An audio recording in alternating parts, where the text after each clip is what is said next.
ఆ ప్రాసెస్లో ఒక చిన్న ఉప్పు బెళ్ళపడ్డా లేదు ఒక నిమ్మకాయ రసం అందులో పడ్డా సరే మొత్తం విరిగిపోతుంది. అదే పెరుగు గట్టిపడిన తర్వాత దాంట్లో అదే నిమ్మకాయ అదే ఉప్పు వేస్తే ఆ రుచే వేరు.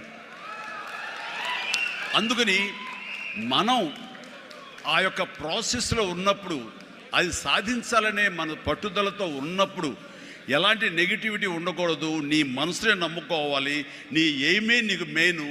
కళ్ళ గంతలు కట్టిన గుర్రంలాగా నీ ఎయిమ్ వైపు నువ్వు సాధించుకుంటూ దాన్ని ఏమైనా సరే నా వశం చేసుకోవాలన్న పట్టుదలతో వెళ్తూ ఉండాలి. వెళ్ళేవాడి కష్టాన్ని నమ్ముకోవాలి, పర్సివరెన్స్ నమ్ముకోవాలి, డెడికేషన్తో ఉండాలి.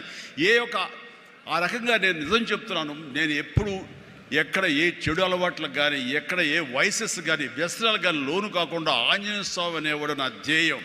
నాకు సినిమాలో నెంబర్ 1 అవ్వాలన్నది ఒకటే ధ్యేయం. ఆ రకంగా ముందుకుంటూ వెళుతూ